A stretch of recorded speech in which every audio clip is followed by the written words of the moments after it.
ভাব নিয়ে থাকবো, তাই না? আর আমার শালা সবসময় হাসবে, মানে আমি ভিলেন আর সে হচ্ছে হিরো, এরকম একটা পর্যায়ে যাচ্ছে। তো কন্টেন্ট কি চিন্তা করছো, তারপরে কি বানাবো বা কি এক দুইটা? আমরা ব্লগ করতে পারি, ব্লগ বানাবো, শুধু ব্লগ বানাবো?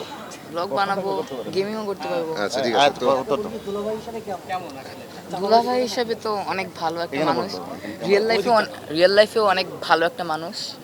বাসা মামা সে যখনই আমাদের একসাথে সিন হতো সে আমাকে সবসময় খুশি খুশি হাসি মুখে আমাকে বুঝাইছে কি বলতে হবে কি না বলতে হবে। আর আমি খুব গ্রেটফুল রাজমামার জন্য। রাজমামা আমাকে আমার উপর বিশ্বাস করেছে, আমাকে ছোট একটা রোল দিয়েছে। আর বাট এটাই অনেক বড় রোল। হ্যাঁ, এটাই অনেক বড়, আমার জন্য তো অনেক বড় একটা রোল এটা। সো আমি পুরা রাজমামাকে অনেক গ্রেটফুল আমার রাজমামার উপর।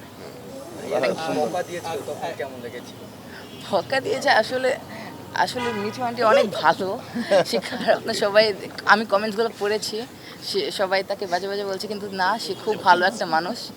সে চরিত্রের প্রয়োজনে বকা দিয়েছে আমাকে, মনেই হয় না এরকম, মনে হচ্ছে আমাকে বুঝাচ্ছে ভালোভাবে। তাহলে তো মা তুমি হিসেবে তুমি বুঝাচ্ছে। তাহলে আরো কিছুদিন আমাদের বাসায় থাকতে চাইছিলা আসলে, না?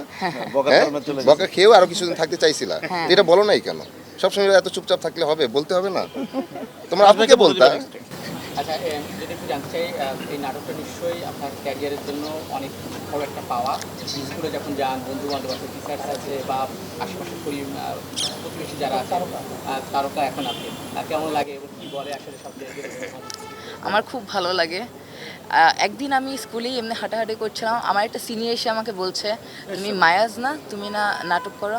তখন আমার লাইক খুব ভালো লেগেছে, কি আমাকে আস্তে আস্তে সবাই চিনছে। এমনি আমি স্কুলে কথা বলি না, আস্তে আস্তে সবাই স্কুলে আমার সাথে কথা বলছে, বলছে তুমি নাটক করো, এটা ওইটা। তোমার ফ্রেন্ডসও বা বানাচ্ছে। এর জন্য অনেক শুভকামনা আমাদের। আমরা চাই সে সামনে আরো অনেক চমৎকার চমৎকার কাজ করবে, চমৎকার চরিত্র প্লে করবে, রাইট? তাই বলিতেছি, সেটি হচ্ছে এই নাটকটি যখন প্রচার হয়েছে তখনও আমাকে দেশে বাইরে থেকে অনেকে, স্পেশালি কলকাতা থেকে, মেঘালয় থেকে অনেকে ফোন করে বলেছে রাজবাবুকে বলুন না এটিকে 5 দিন করে দেওয়ার জন্য। আমি রাজভাইকে এটা এসে বলেছি, রাজভাই দেশে বাইরে থেকে অনেকেই ফোন করে করে আমাকে বলছে এটি যেন 5 দিন দেখতে চায়।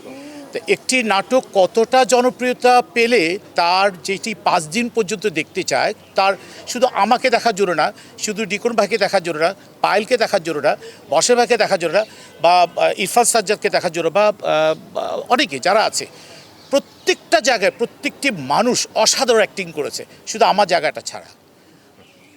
আমার জায়গাটা ছাড়া হচ্ছে আমি একটা মাল্টিনেশনাল কোম্পানিতে কাজ করেছি অনেক বছর, সেখানে কিন্তু আমার ক্যারেক্টারটা এরকম ছিল না। তো রাজভাই আমাকে এমনভাবে দিয়েছে, তার একটা নমুনা দেখায়। আমি কয়দিন আগে সকাল 10টা 5-এর ফ্লাইটে যাচ্ছি চিটগংয়ে যখন যাওয়ার সময় বোর্ডিং পাসটা নেওয়ার পর অনেকে আমাকে অ্যাপ্রিসিয়েট করেছে। সেখান থেকে আমার জন্য গাড়ি ছিল, গাড়ি রেখে আমি গাড়িটা দুপুরে ছেড়ে দিয়েছি, আমি যে পরে আসো। তা আমি আমার এক খালার বাসে যাচ্ছিলাম রিক্সা করে, রিক্সাওয়ালা নামার পর বললো, ফালতু লোক, এত ফ্যাস লাগায়েন না, বলে ও চলে গেল, 1 টাকাও নেয়নি, এবং এত রাগ করেছে। তো রাজভাই আমাকে কোন পর্যায়ে নিয়ে গেছে তো বুঝতেই পারছেন।